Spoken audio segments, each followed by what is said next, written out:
کریم سے ہمارا کیا تعلق رہ گیا ہے اور ہونا کیا چاہیے، اور صحابہ کرام نے اس کو کس طرح سے سمجھا تھا اور کس طرح سے برتا تھا۔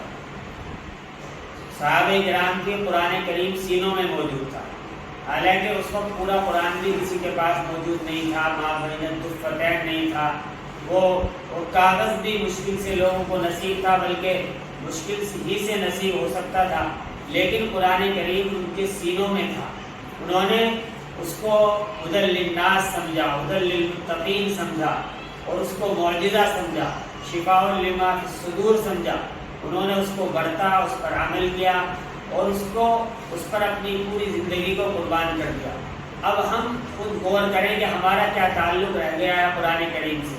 اس وقت مہنگے سے مہنگی چھپائی کے ساتھ، مہنگے سے مہنگے نسخے قرآن کریم کے عمدہ سے عمدہ طباعت اور کاغذ کے ساتھ میں ہمارے پاس موجود ہے، لیکن قرآن کریم ہمارے سینوں میں نہیں، قرآن کریم ہمارے عمل میں نہیں۔ ہم نے اس کو صرف یا تو پڑھنے کی حالت میں سورہ یاسین پڑھنے کے لیے سمجھ لیا ہے، یا پھر جو کوئی انتقال کر جاتا ہے تو کچھ لوگ بیٹھ کر اور قرآن خوانی اس کی کر لی جاتی ہے، اور زیادہ سے زیادہ یہ ہوتا ہے کہ رمضان المبارک کے مہینے میں کچھ لوگ تراویح میں اس کو سنتے ہیں۔ اس میں بھی ایک بہت بڑی تعداد وہ ہے کہ جو بھاگتے دوڑتے اور یعلمون تعلمون کر کے سنتے ہیں، اور پھر وہ اس سے چھٹکارا حاصل کر لیتے ہیں۔ یہ ہمارا تعلق قرآن کریم سے رہ گیا ہے۔ ہمیں قرآن کریم سے جڑنا ہے، قرآن کریم کو ہمیں ہدی للناس ہدایت اور گائیڈ حاصل کرنی ہے، اس سے قرآن کریم کو لازم پکڑنا ہے۔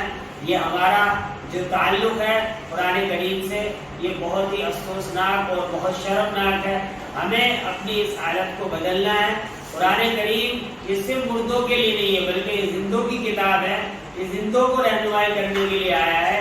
اس لیے اللہ تبارک و تعالیٰ نے ہمارے لیے غور و فکر کا مقام ہے۔ افلا یتدبرون القرآن، اللہ تبارک و تعالیٰ قرآن کریم میں غور و فکر کی دعوت دیتا ہے، اور اللہ تعالیٰ نے اس سے نصیحت نامہ بنایا ہے۔ وَلَقَدْ يَسَّرْنَا الْقُرْآنَ لِلذِّكْرِ فَهَلْ مِن مُّدَّكِرٍ، کہ ہم نے قرآن کریم کو نصیحت حاصل کرنے کے لیے آسان کر دیا، تو ہے کوئی اس سے نصیحت حاصل کرنے والا؟ تو لہذا ہمیں اس سے نصیحت اور عبرت اور سبق حاصل کرنا ہے، درس حاصل کرنا ہے۔ ہمارے لیے یہی گائیڈ بک ہے، اس کے علاوہ اور کوئی نسخہ دنیا میں ہماری کامیابی کا نہیں ہے۔ والسلام علیکم۔